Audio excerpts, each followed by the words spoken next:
हाय दोस्तों, मैं आपकी गायत्री द्विवेदी लोकगीत में आपका स्वागत है। हमारी तरफ से सबको नमस्ते प्रणाम।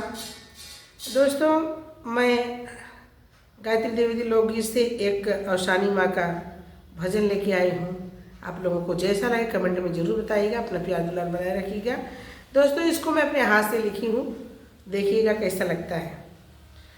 सुनिएगा, समझिएगा, हंसिएगा, उसके बाद फिर कमेंट करिएगा और लाइक करिएगा, सब्सक्राइब करिएगा। दोस्तों, क्या है?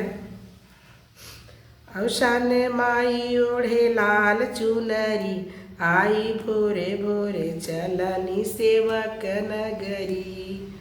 अवसान माई ओढ़ी लाल चुनरी, अवसान माई ओढ़ी लाल चुनरी, हाय भोरे भोरे चलनी सेवक नगरी, हाय भोरे भोरे चलनी सेवक नगरी।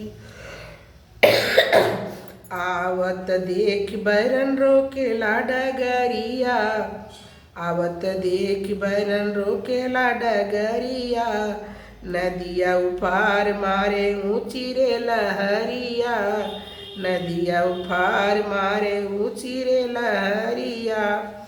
भेवे बदन भेवे लाल चुनरी, भेवे बदन भेवे माँ के लाल चुनरी, हाय भोरे भोरे आवली सेवक नगरी, हाय भोरे भोरे आवली सेवक नगरी। अवसान माई ओढ़ी लाल चुनरी, अवसान माई ओढ़ी लाल चुनरी, हाय भोरे भोरे चलनी सेवक नगरी, हाय भोरे भोरे आवनी सेवक नगरी।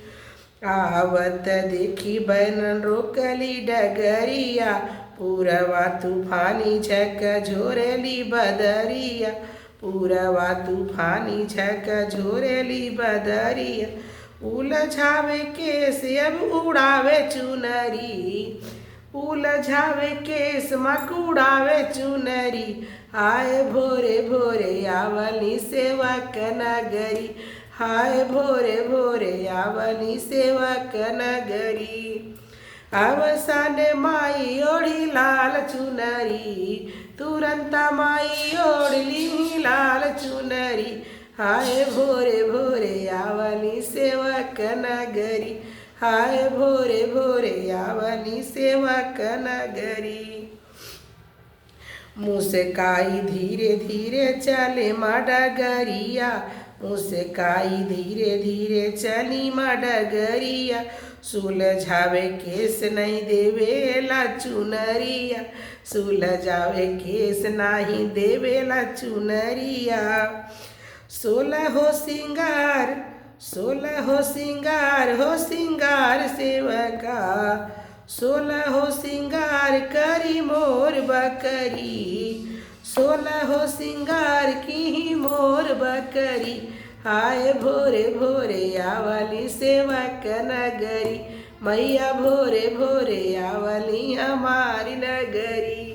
दोस्तों, सुनिएगा, जैसा लगे कमेंट में जरूर बताइएगा।